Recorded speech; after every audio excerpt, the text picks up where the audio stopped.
Welcome to Politics Done Right. I'm Egberto, Willies, your host. Thank you so kindly for being a part of the program today. Today we have a very special person. Somebody's going to change the Democratic Party in Texas. Adrienne Martin of Granbury, Texas, stood up at her school board meeting and delivered a speech expressing her frustration at board members' willingness to cater to vocal extremists at the expense of facilitating a safe school environment for staff and students. Her clip went viral. She is the Democratic chair of Hood County, Texas.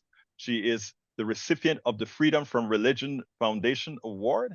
Wait a minute, that's sort of a connection to the Reagans. Anyway, welcome aboard, Adrian. How are you doing this afternoon? I'm good. How are you?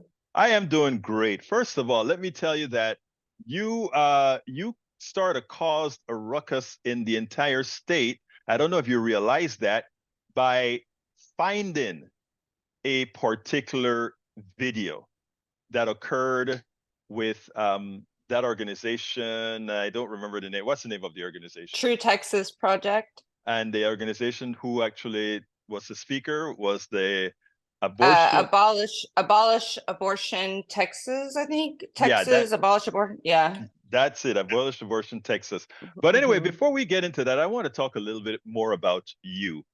We're going to tackle the video. We're going to tackle what it stands for. But I think what people need to be cognizant of is that for you to be successful in a positive movement, in something that's going to make a change in your state, you first have to engage. And what I've been most happy in seeing is that you engage yourself. First of all, what do you do? For work, I'm a hairstylist. And what is it that got you into wanting to become politically involved? Because that is what we want. We want everybody in every profession active. What got you there? Well, I became more engaged during the Obamacare because one of my family members has what they call a catastrophic condition, and we were having just a horrible time with insurance and dealing with insurance and getting kicked off insurance because it was too expensive. And that's really when I started paying like a lot more attention. I always voted, but that's when I actually felt like, oh, I should get, involved in this. And then I moved to Granbury from the Metroplex in 2008. And that's like when the Tea Party movement and all that started. And that was pretty prevalent in Granbury. One of my hair clients said, you should come with us to the Democrat meeting. And I said, there's Democrats here, which is kind of like the response of everybody. Like I've heard that so many times since, but I said it too. And I started going to the meetings, and then the next thing you know, I was a precinct chair. The next thing you know, I was the vice president. And then the next thing you know, I was the county chair. That is so important though. But you actually, you had a story to tell. You had relatives that had a healthcare problem. And in having that healthcare problem, you realized that politics was necessary to help and solve that problem, correct? Yes, absolutely. Absolutely. Now in that process, you became engaged. What did you do to become county chair to get more people in your area engaged? Because I imagine by seeing, one of the things that we notice is people need examples. In other words, you had to give permission to others that it was okay in a region that is predominantly red, predominantly Republican. You gave a lot of people a reason to say it is okay to be a progressive, it's okay to be a Democrat. Tell me a little bit about that. Well, I just think little by little, I came out and got louder and louder. It just didn't happen overnight. When I first started getting to these roles, I was very kind of timid. I'm like, well, I agree with Republicans on some things. I was always trying to do like the both sides thing, which I see other people doing now, and just like, come on. But I noticed that the bolder I was in stating my principles, my values, the truth as I see it, the more positive feedback I got, which you would think it would be the opposite. But I find in general, a lot of people are waiting for somebody else to do something.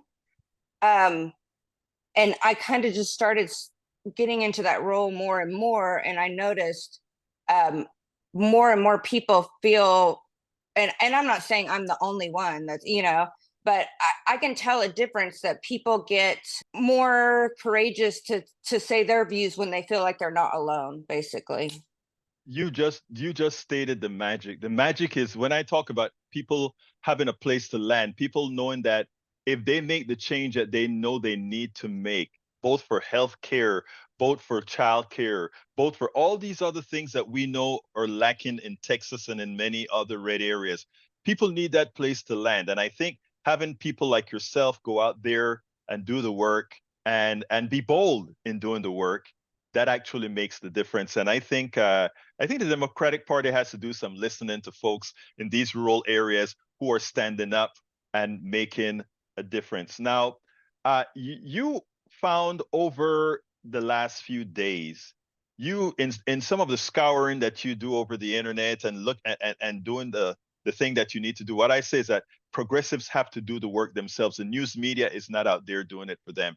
You have to be the news. You have to be the one searching for information. You found something, and that is what I gravitated and grabbed onto. What is it that you found? Well, it's kind of a long story, but it also goes back to the book banning and the speaking at the school board meeting. We've got this group of what I call like extremist evangelicals, Christian nationalists, Hmm. and they were pushing the book banning. The woman leading the book banning, her name is Monica Brown. She's been Right. in the news a few times.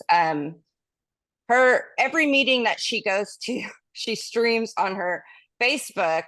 Uh, so I regularly check in and see what's going on. And I had a girlfriend text me, and she's like, "Have you seen this last meeting?" And so I went on and I watched, and I actually started screen recording on my phone, and kind of forgot about it. It was sitting. I mean, it was filmed in January. I And, think it was January 24th. yeah, Yeah. yeah, and then we had our primary elections, and a lot of the people running for office here locally were at that meeting. And at the very beginning of the meeting, it's not shown in the clip that's online. All the candidates came up to the front.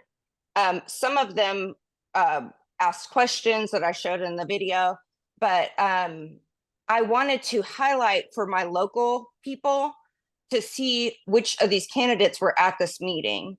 So I put a video together that showed all of them, and I put it on Facebook. I said, "Look at what the Republican candidates are up to," and it got very little response. And then I was going back in the other day. I don't know what day it was, Monday, Tuesday, and I was like, "I need to record some new videos, so I need to delete this stuff off my app." And that video was there, and I thought, you know what, I'm just going to re-edit this a little bit and throw it up on Twitter. And I did, and then the next day it was like wildfire.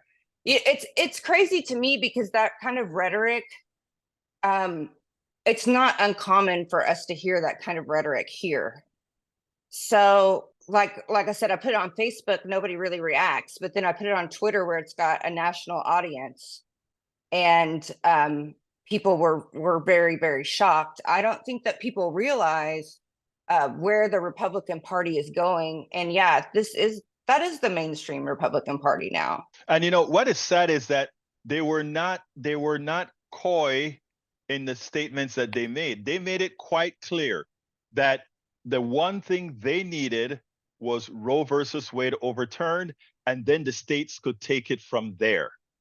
And not Mhm. only the states could take it from there, but that they would amass the force necessary to take it nationally. Just from the fact that our former president made sure to put Supreme Court justices there to overturn Roe versus Wade. Tell us some of the draconian things that they said at that meeting. And not only that, said forcefully that, they are on a mission from God. Tell us some of the Mhm. things that they mentioned. Well, this abolition movement, just in general, um, And I'm not an expert on the abolition movement, but I know a lot about Christian nationalism. They are Christian nationalists, along with most of the Republican Party. So basically, what the abolition movement is, they want like that fetal personhood, that Right. that a embryo or fetus is considered a Human whole being. person. Yeah. Yes, and With then rights. right. That has to be protected, and then basically they're not happy. Like, if you watch the full length video, like he calls out the pro-life movement. He is not happy with the pro-life movement because explicitly because they do not punish women, because the women are not held criminally liable, and that's what they want. Like, that's pretty much the goal of the whole movement, is that women would be held criminally liable for abortion and would be charged with murder. He says murder over and over again, which I think is interesting, instead of homicide. I don't think people Mm. get charged with murder, but Right. he says murder over and over again, which is kind of telling. But what he considers to be abortion, and he considers abortion to be murder, he says that over and over, is Plan B, which he gives some amazingly false information about Plan B. And let's be real, when they say Plan B, that it's all birth control. You know, the Exactly. goal is birth control. So what they do is they Wait. kind of Let's push. correct that for our Mhm, audience. The role is mhm, to eliminate birth control. They want to make mhm. contraception a thing of the past. Correct. I think so. I think so. They won't come out and say that, but when they say Plan B is an abortion, I mean, no, it's not. It doesn't qualify as one whatsoever. So to me, they're just pushing that. They push and see how far they can get in, and then they keep pushing. Plan B is an abortion, according to this man. Paul Brown is his name. He's the Mhm. director of policy for that group. IVF, in vitro fertilization, which women do to help them have babies or families. Men use IVF as well, and then of course, just the pills, like the abortion pills, and then any kind of abortion. They want anybody involved in the abortion, which is paying for it, driving, the doctor, the husband, whoever, everybody is charged criminally. But absolutely, the main focus is on the women, the mothers. It is sad because, and that part, as far that adds to the fire when he actually says that we want to make sure that the doctors are held liable as well. But the other thing is that incest and rape should not have any, there should be no exceptions for incest or rape. And what they also specify is that, well, guys make mistakes and the child shouldn't pay for the mistakes that guys make. I was flabbergasted as I took your video and I cut it up so that I eliminated some parts so that it'll fit within the platform that we had. And as I am cutting, I'm concerned about how to cut to make sure I get the right context and not change the context of what he's saying. And it was difficult because these guys, uh, people may take them as crackpots, but they have the support of Ken Paxton, who was on a podcast on this group.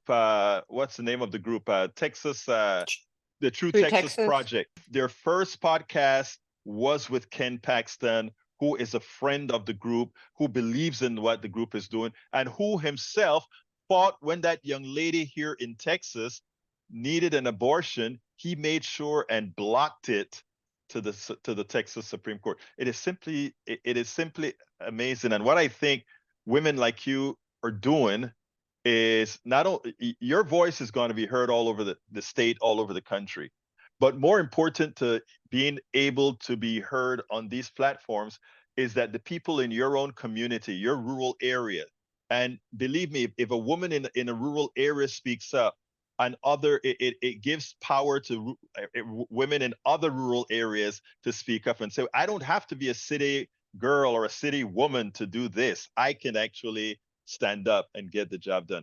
What you did over that I picked up on the weekend, I think I picked it up off of your Twitter, that I picked up. It was like, this is something that we need to get out there.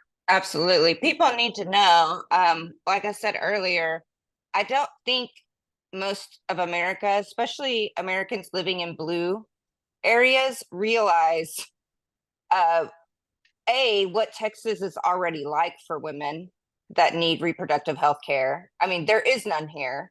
I saw comments about people going back and forth arguing like they do on Twitter, and they're saying, well, rape and incest there's an exception. No, there's not. No, there's not. No, there is not. There's not an exception for age. There's not an exception for fetal abnormalities. And women dying? Probably. And it's women that are low income, poverty, that you're not going to hear about. They're sending women home from the hospital and telling them they have to go septic before they can come back to get help. The doctors are afraid to give emergency help. And Kim Paxton sued, I think it's still in the courts, so that the doctors can't give emergency help. Right. I don't understand why that didn't get more attention. We have our sitting attorney general suing, I think, the Biden administration in order that Texas doctors so that we can prevent Texas doctors from helping women in emergencies where they need an abortion. Well, let me tell you what, Adrian, it's going to take women like you, and notice what I just said, women. It's going to take women like you taking the bull by the horns and going out there and getting like you did here, getting your face out there and pushing it, because the guys, we have somebody running against Ted Cruz right now, Colin Allred. I don't know why Colin Allred doesn't take a page out of the book of that woman in Alabama that went at it and won. In Alabama, she won her race in a red district to become a state rep.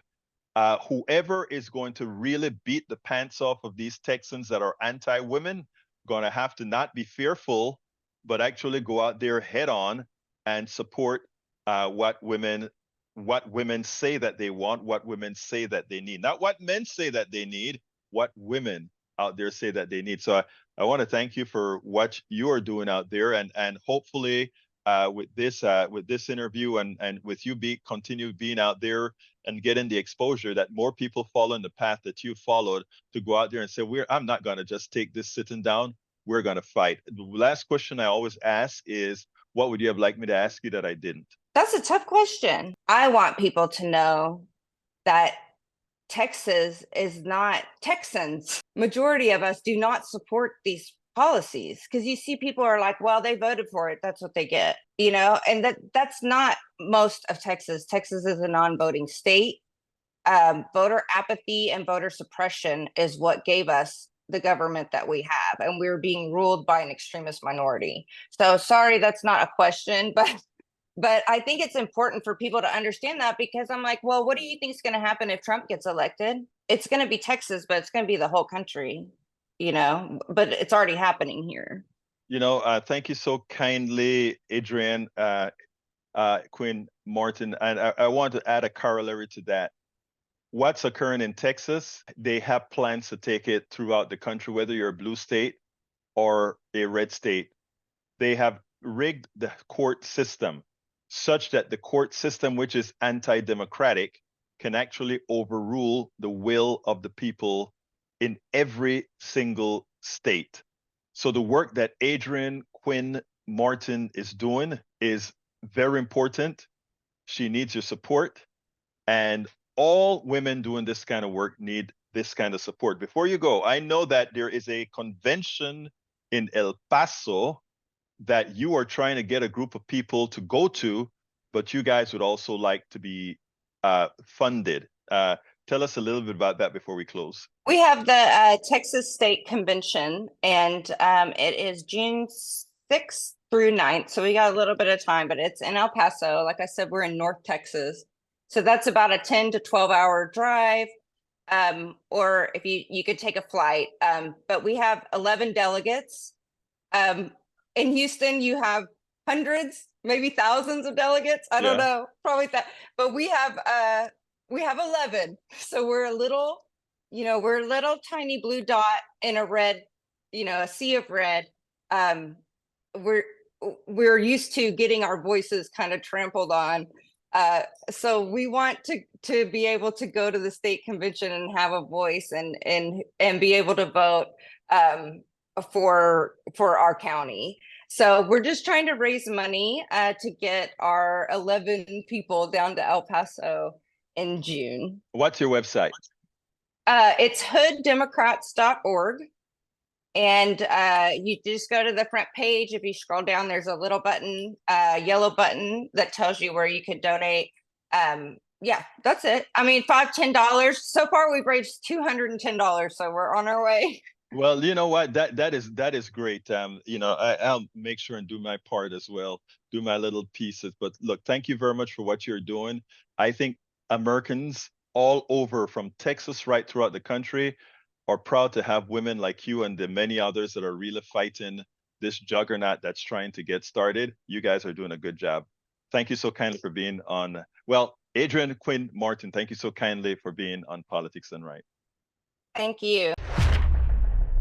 We spend a lot of time deconstructing the news, trying to parse it into a form that everybody can understand. We try to find those little nitpicks where it flies above the fray, etc. If you really like these videos that we do, I want to ask a big favor. Please go ahead. Number one, subscribe to our channel. And number two, please join if you can. Thank you so kindly for watching. Keep watching. Please remember to share. We must populate the entire internet with our progressive message, a message that we know is what most Americans say that they want. So help us, please join.